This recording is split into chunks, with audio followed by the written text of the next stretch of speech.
दोस्तों, हमारा ब्रह्मांड जीवन पैदा करने वाली असीमित ऊर्जा के साथ ही बना हुआ है और हमारे ब्रह्मांड में जीवन को पैदा करने वाली संभावना हर जगह बिखरी हुई है। किंतु इसके बावजूद भी हम पृथ्वी के अलावा कहीं और जीवन की खोज आज तक क्यों नहीं कर पाए। हम सभी जानते हैं कि हमारा पृथ्वी हमारे ब्रह्मांड की तुलना में बस एक धूल के कण के जितना बड़ा है। तो ऐसे में ब्रह्मांड का सारा जीवन रूपी ऊर्जा इस छोटे से कण में तो निश्चित रूप से नहीं समा सकती है। जाहिर सी बात है कि हमारे ब्रह्मांड में करोड़ों अरबों ग्रहों पर जीवन मौजूद होगा और दोस्तों, कुछ वैज्ञानिकों का तो यहाँ तक भी दावा है कि हमारे पृथ्वी पर भी जीवन मंगल ग्रह से ही आया है। हालांकि यह दावा कितना सच्चा है मुझे नहीं पता, लेकिन क्या कभी मंगल ग्रह पर भी जीवन मौजूद था? यदि था तो मंगल ग्रह का जीवन कब और कैसे नष्ट हुआ और हमारे पृथ्वी पर जीवन की उत्पत्ति कैसे हुई?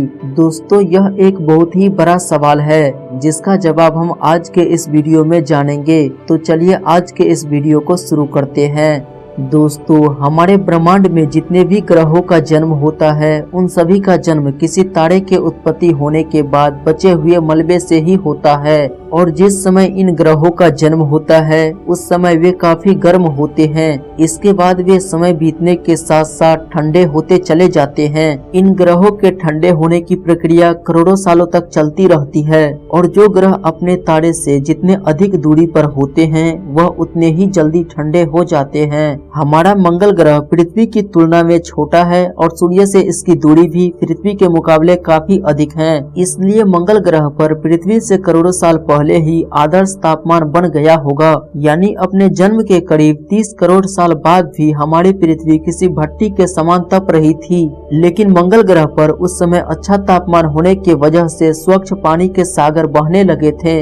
मंगल ग्रह पर भारी मात्रा में पानी बहने के सबूत हमारी खोजी यानों के द्वारा भी ढूंढे गए हैं। मंगल के इन्हीं महासागरों में सूक्ष्म बैक्टीरिया जन्म लेने लगे। दोस्तों, किसी भी ग्रह पर जीवन की शुरुआत बैक्टीरिया के रूप में ही होती है। अन्य बड़े जीव बनने के लिए एक लंबा समय चाहिए होता है जो मंगल को नहीं मिला। दरअसल जिस समय मंगल ग्रह पर जीवन की शुरुआत हो ही रही थी उसी समय मंगल ग्रह से एक बहुत बड़ा एस्टेरॉयड बहुत ही तेज गति से टकराया और इस भयानक टक्कर से मंगल ग्रह का उत्तरी हिस्सा स्पेस में कहीं उड़ गया। इस टक्कर से हजारों परमाणु बमों के समान ऊर्जा निकली जिससे पूरा ग्रह पिघल गया होगा और इससे मंगल ग्रह पर मौजूद बैक्टीरियल रूपी जीवन निश्चित तौर पर नष्ट हो गया होगा। वहीं तकरीबन उसी समय हमारे पृथ्वी से भी एक थिया नाम का ग्रह टकराया, किंतु उस समय पृथ्वी पर जीवन मौजूद नहीं था। किंतु दोस्तों, यह टक्कर इतना जोरदार था कि थिया पूरा का पूरा हमारी पृथ्वी में ही समा गया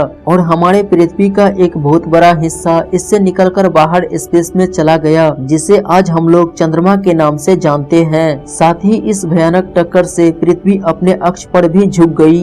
दोस्तों, पृथ्वी का झुकना और चांद का बनना कहीं न कहीं हमारी पृथ्वी पर जीवन की उत्पत्ति के लिए वरदान साबित होने वाला था। वर्ष 2004 में नासा के रोवर ने मंगल ग्रह की गजब तस्वीर ली।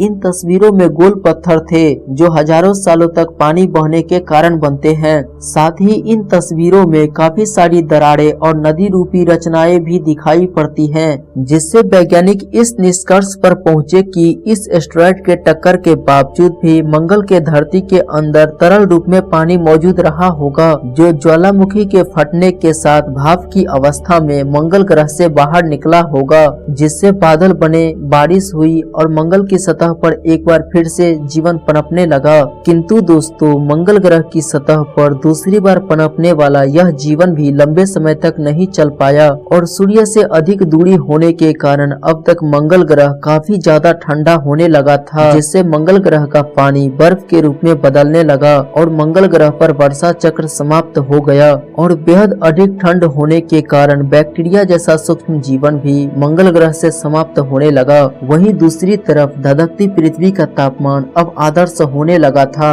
और टक्कर के कारण दो हिस्सों में बढ़ चुकी पृथ्वी ज्यादा तेजी से ठंडी हुई और चंद्रमा के गुरुत्वाकर्षण ने पृथ्वी को बेहतरीन स्थिरता प्रदान की। पृथ्वी को अपने अक्ष पर झुके होने के वजह से इस पर मौसम चक्र बनना संभव हुआ। हमारा ग्रह मंगल की तुलना में सूर्य के ज्यादा नजदीक मौजूद था, जिस वजह से यह मंगल की तरह जमा नहीं बल्कि आदर्श तापमान पर आकर पृथ्वी का तापमान गिरना बंद हो गया और इस कारण पृथ्वी पर जीवन मंगल ग्रह की तरह सिर्फ बैक्टीरियल तक ही सीमित नहीं रहा, बल्कि यहाँ भांति भांति के जीव विकसित होने लगे। किंतु दोस्तों, पहले पनपने वाले यह जीव समुद्र से बाहर निकलकर धरातल पर नहीं रह सकते थे, क्योंकि ओजोन परत नहीं होने के वजह से सूर्य के घातक विकिरण पृथ्वी पर पहुंचते थे। किंतु जब समुद्र के अंदर पनपने वाले जीवों से ऑक्सीजन का निर्माण होने लगा तो ऑक्सीजन के 3 अणुओं के मिलने से ओजोन परत का निर्माण हुआ, जो सूर्य के खतरनाक अल्ट्रावायलेट किरणों को पृथ्वी तक पहुंचने से रोकने लगा, जिससे जीवन समुद्र से निकलकर पृथ्वी की सतह पर भी रेंगने लगा और इससे तरह तरह के जीव जंतुओं का विकास होने लगा।